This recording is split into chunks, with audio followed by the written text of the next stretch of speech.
La presse s'acharne sur Mbappé après le Classico, une pluie de critiques sur la star française. Avant de commencer, si tu es nouveau ici, n'hésite pas à t'abonner. C'est gratuit, rapide et ça m'aide énormément. Merci à toi. Le dernier Classico entre le Real Madrid et le FC Barcelone a tourné au cauchemar pour les Madrilènes. Une défaite humiliante 4-0 au Santiago Bernabéu, une prestation collective en dessous de tout, et surtout, un homme au cœur des critiques, Kylian Mbappé. Un désastre collectif, un coup dur individuel. Alors que le Real Madrid espérait asseoir sa domination sur le football espagnol, la réalité a été tout autre. Les hommes de flic ont imposé leur loi, laissant les meurangs impuissants. Mais c'est surtout Mbappé qui a été la cible principale des analyses des médias sportifs européens. Marca et AS. Mbappé sous le feu des projecteurs. Dès le coup de sifflet final, les grands quotidiens espagnols Marca et AS n'ont pas tardé à pointer du doigt l'international français.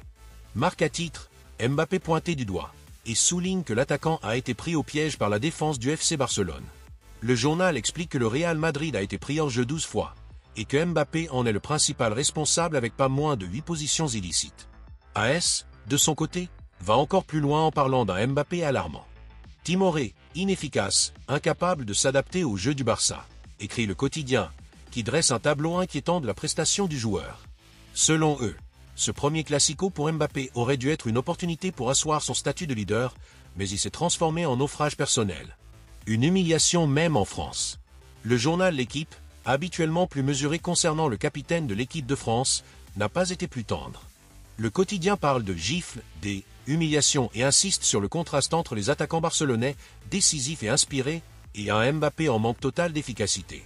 Mbappé avait rêvé d'un tout autre début en Classico, ironise L'Équipe, soulignant que ces 8 hors-jeu révèlent un manque de patience et une certaine frustration. Ancelotti et Mbappé sous pression.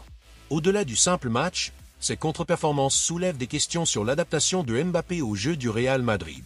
Son transfert était censé marquer un tournant, faire de lui le leader offensif du club, mais ce début en Classico laisse planer le doute.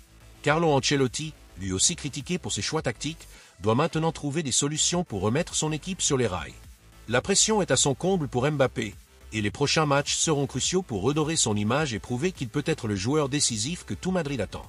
Penses-tu que cette mauvaise performance soit un simple accident ou un signe d'un problème plus profond? Dis-moi ce que tu en penses dans les commentaires. Et n'oublie pas de t'abonner pour ne rien manquer de l'actualité foot.